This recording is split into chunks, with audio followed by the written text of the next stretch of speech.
नमस्कार दोस्तों, आप सभी का हार्दिक स्वागत है हेल्थ क्यू चैनल में। ये एक हेल्थ अवेयरनेस चैनल है जहां मेरा उद्देश्य है कि मैं आपको मोटिवेट कर सकूं आपके हेल्थ के प्रति।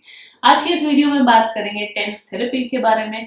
क्या फर्क होता है पॉकेट टेंस जो आप आसानी से मार्केट से खरीद सकते हो और वो टेंस यूनिट जो फिजियोथेरेपी सेंटर्स में होते हैं, इनमें क्या फर्क होता है, इन्हें समझेंगे और इनके क्या फायदे होते हैं। और कुछ टेक्निकल स्पेसिफिकेशन मैं आपको टेंस के बारे में बताऊंगी, जिसकी मदद से आप अपने टेंस यूनिट को और भी ज्यादा इफेक्टिवली यूज कर पाएंगे। तो चलिए शुरू करते हैं। दोस्तों, टेंस थेरेपी जो होती है, जिसका फुल फॉर्म होता है ट्रांसक्यूटेनियस इलेक्ट्रिकल नर्व स्टिमुलेशन, ये एक तरीके का करंट थेरेपी होती है जिसमें हम बॉडी में करंट के द्वारा दर्द को कम करने की कोशिश करते हैं। यहाँ पे हम हमारे ब्रेन को फूल करने की कोशिश करते हैं, ज्यादा स्टिमुलेट करके उन नसों को जो हमारे नॉर्मल सेंसेशंस को कैरी करती है। वैसे अगर देखा जाए टेक्निकली, तो टेंस थेरेपी जो होती है ये तीन तरीके की होती है। एक होती है हाई फ्रीक्वेंसी टेंस। ये उस तरीके की टेंस होती है जो पॉकेट टेंस आप आसानी से मार्केट से खरीदते हो। इस तरीके के जो टेंस यूनिट मिलते हैं मोस्टली ये हाई फ्रीक्वेंसी टेंस होते हैं, जहाँ पे सेंसरी नर्व्स को स्टिमुलेट करती है। ये मशीन हमारे सेंसरी सिस्टम को स्टिमुलेट करती है, जो हमारे सुपरफिशियल सेंसरी नर्व्स होते हैं इन्हें स्टिमुलेट करती है। जो दूसरी तरीके का टेंस थेरेपी होता है जिसे कहते हैं लो टेंस, ये मोस्टली हमारे मोटर नर्व्स यानी वो नसें जो हमारे मसल्स में होती है, जो मूवमेंट करती है, जो मूवमेंट बनाने में या मूवमेंट करने में मदद करती है, या जो तरंगे ब्रेन से कैरी करती है और मसल्स में कॉन्ट्रैक्शन करवाती है, ऐसी नसों को स्टिमुलेट करती है ये टेंस थेरेपी। और जो तीसरी तरीके की टेंस थेरेपी होती है इसे कहते हैं ब्रीफ टेंस। ब्रीफ टेंस ये बेसिकली एक निगेटिव फीडबैक सिस्टम फॉर्म करती है और ब्रेन को थोड़े से ज्यादा पेनफुल स्टिमुलस पहुंचाती है, जिससे जो ब्रेन होता है वो ओवरलैप हो जाता है, कंफ्यूज होता है कि पेन का सोर्स कहाँ है। क्या ये पेन का सोर्स दर्द वाली जो इंजरी वाली जगह है वहां से आ रहा है या इस करंट से आ रहा है। मतलब यहाँ पे थोड़े ज्यादा स्टिमुलेशन किया जाता है, ज्यादा अमाउंट ऑफ करंट दिया जाता है, जिसकी मदद से एक निगेटिव फीडबैक जैसा सिस्टम क्रिएट होता है और पेशेंट को पेन रिलीफ एक्सपीरियंस होता है। एक एक करके मैं और थोड़ा सा डिटेल में आपको इसके बारे में समझाती हूँ। तो पहले बात करते हैं जो सबसे commonly available tense therapy unit होता है, जिसे पॉकेट टेंस या हाई फ्रीक्वेंसी टेंस भी कहा जाता है।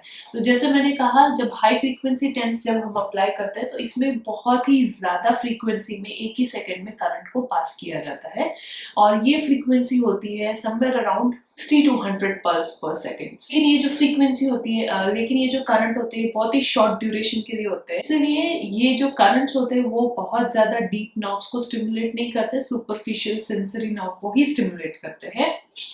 और इससे ये होता है कि जो पेन कैरिंग सेंसेशन वाली जो नसें होती है, जो हमारे ब्रेन में जो सेंसरी नर्व्स जो पेन का सेंसेशन कैरी करके जाती है, ये जो नसें होती है थोड़ी स्लो होती है, इसमें इतना माइलिनेशन नहीं होता है। तो उसके कंपैरिजन में जब हम ये फास्ट सेंसेशन कैरिंग नर्व को एक्टिवेट कर देते हैं तो वो सेंसेशन ब्रेन पे पहले पहुंच जाता है compare to the pain carrying sensation, और वो इतना ओवरलोड हो जाता है उस इंफॉर्मेशन का कि ब्रेन जो है वो पूरा फोकस इन सेंसेशंस पे करना शुरू कर देता है और पेन कैरिंग सेंसेशन पे इतना फोकस नहीं करता। तो एक तरीके का एक फूलिंग सिस्टम है ये, जिससे हमें पेन रिलीफ मिलता है क्योंकि हम परसीव नहीं करते हैं पेन को। तो एक्चुअली जहाँ पे इंजरी हुई है वहां पे कोई हीलिंग नहीं होती, इट्स जस्ट कि हम पेन को थोड़ा सा फूल डाउन कर रहे हैं, हम पेन सेंसेशन पे यहाँ पे काम कर रहे हैं। तो ये था पहले तरीके का टेंस। दूसरे तरीके का जो मैंने टेंस बताया जिसे लो टेंस कहते हैं, इसमें लो फ्रीक्वेंसी यानी सिर्फ 2 से 4 पल्स पर सेकेंड अप्लाई होते हैं या स्टिमुलेशन के द्वारा जाते हैं, और ये जो करंट होते हैं ये थोड़े डीप यानी थोड़े ज्यादा देर तक के रहते हैं, थोड़े ज्यादा डीप और फेजिक होते हैं यानी थोड़े ज्यादा देर तक के करंट रहता है, और फिर ये नॉर्मलाइजेशन पे आते हैं। इसकी वजह से क्या होता है कि जो करंट है ये थोड़े और ज्यादा एक्टिवेट करते हैं या स्टिमुलेट करते हैं हमारे डीप नर्व्स को, उन नर्व्स को जो हमारे मसल्स में होती है। और ये जो नर्व्स होती है ये मोटर नर्व्स होती है, यानी ये कॉन्ट्रैक्शन जनरेट करने वाली नर्व्स होती है। अभी क्या होता है, जब इन नर्व को बार बार स्टिमुलेट किया जाता है तो जो डिसेंडिंग पाथवे यानी जहां से ब्रेन जो मैसेज भेज रहा है कि हमें इसका कॉन्ट्रैक्शन करना है, इन नसों को स्टिमुलेशन होने के कारण वहां पे कुछ केमिकल्स रिलीज होते हैं जिसका नाम होता है बीटा एंडोर्फिन्स। और जो ये केमिकल जो रिलीज हो रहे हैं इनका काम होता है नेचुरल पेन किलर्स का। मतलब बॉडी में अपने आप ही क्षमता होती है कुछ लेवल तक कि अगर नसें ज़्यादा एक्टिवेट हो रही है तो ब्रेन अपने आप ही थोड़े से पेन किलर्स जैसे हार्मोन्स रिलीज करता है जिनका नाम होता है बीटा एंडोर्फिन्स, जिसके वजह से नेचुरल पेन किलर्स की वजह से हमें पेन में रिलीफ एक्सपीरियंस होता है। और इस तरीके के टेंस को कई बार एक्यूपंक्चर टेंस भी कहा जाता है क्योंकि इसका जो एप्लीकेशन होता है वो जो एक्यूपंक्चर पॉइंट्स होते हैं या जो ट्रिगर पॉइंट्स होते हैं वहां पे किया जाता है। और जो तीसरे तरीके का टेंस थेरेपी है जिसका नाम है ब्रीफ टेंस, यहाँ पे भी ब्रेन को फूलिंग का ही काम किया जाता है। यहाँ पे बहुत लंबे समय तक की बहुत ज्यादा फ्रीक्वेंसी में कंटिन्यूअसली एक करंट को पहुंचाया जाता है, स्टिमुलेट किया जाता है। इसकी जो फ्रीक्वेंसी होती है that is more than 100 pulse पर सेकेंड। इस करंट का जो ड्यूरेशन होता है, जिस ड्यूरेशन के लिए करंट बॉडी में रहता है वो भी होता है somewhere around 300 to 1000 milliseconds. आप सोच सकते हो बहुत ज्यादा फ्रीक्वेंसी में करंट जा रही है, बहुत ज्यादा देर तक के करंट बॉडी में रह रहा है, तो इससे क्या होता है एक्चुअली पेन सेंसेशन क्रिएट किया जाता है बाय ओवर स्टिमुलेशन। अब क्या होता है जब मसल्स को हम इतने ज्यादा लेवल पे स्टिमुलेट करते हैं तो ब्रेन का जो फोकस होता है वो ये ओवर स्टिमुलेशन पे चला जाता है, एक गलत या फॉल्सली क्रिएटेड पेन सेंसेशन पे चला जाता है और ब्रेन का फोकस जो हमारा सही में जहाँ इंजरी हुई है वहां पे जो पेन हो रहा है वहां से हट जाता है और इसीलिए इसमें हमें पेन रिलीफ मिलता है। लेकिन ये जो पेन रिलीफ होता है ये ब्रीफ पीरियड के लिए होता है, लेकिन ये बहुत छोटे, लाइक इसका जो पेन रिलीफ होता है ये बहुत इफेक्टिव होता है compare to other two, but लेकिन बहुत ही छोटे टाइम के लिए होता है।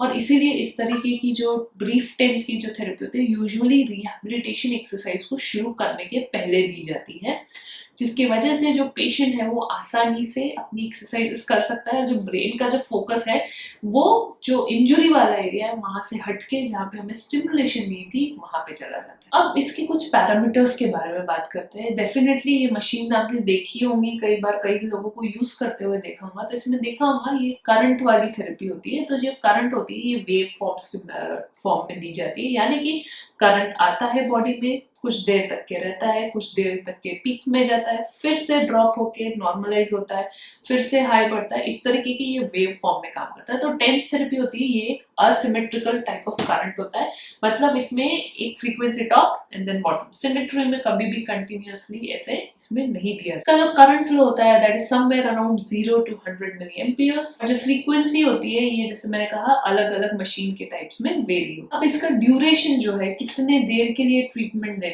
है ये भी मशीन टू मशीन वेरी करता है। अगर हम पॉकेट टेंस या जो हमारा कन्वेंशनल टेंस की बात करें तो ये आप कितने भी बार दिन में ले सकते हो, इससे ज्यादा प्रॉब्लम नहीं होगी क्योंकि ये सिर्फ सेंसरी या सुपरफिशियल लेवल पे ही काम करता है। लेकिन अगर हम डीप टेंस जैसे कि लो टेंस या बर्स्ट टेंस ले रहे हैं तो इसमें ट्रीटमेंट ड्यूरेशन बहुत मायने रखती है। और फ्रीक्वेंसी टेंस को कभी भी 30 मिनट से ज्यादा नहीं दिया जाता है, दिन में दो बार या 3 बार दिया जा सकता है।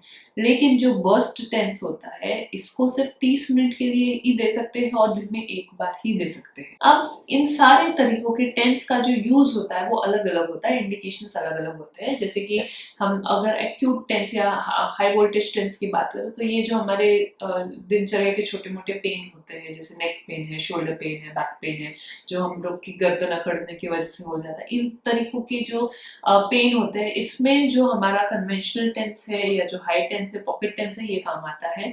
लेकिन अगर हमारी डीप इंजुरी है, क्रॉनिक पेन है, तो ऐसे ड्यूरेशन में हमें लो टेंस या ब्रीफ टेंस की मदद लेनी पड़ सकती है।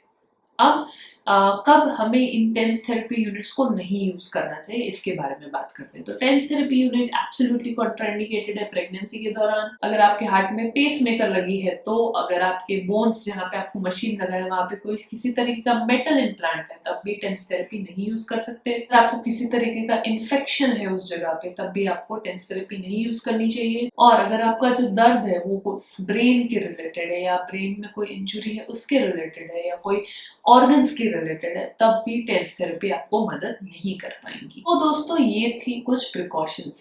अभी जो इसका प्लेसमेंट होता है, जो इलेक्ट्रोड्स होते हैं, वो भी डिपेंडिंग ऑन कंडीशन या टाइप वैसे ही इसको लगाया जाता है।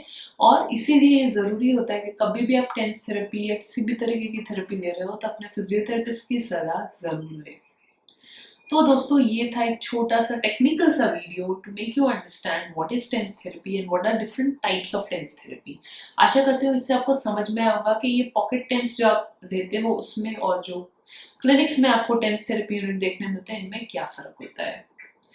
इसके माध्यम से आप और बेहतर अपने प्रॉब्लम को समझ पाओगे और उसे डील कर पाओगे। अगर आपको ये वीडियो आज का अच्छा लगा तो ज़रूर से लाइक कीजिए, शेयर कीजिए और सब्सक्राइब कीजिए हेल्थ क्यू चैनल को। मैं मिलती हूँ आपको अगले वीडियो में। धन्यवाद।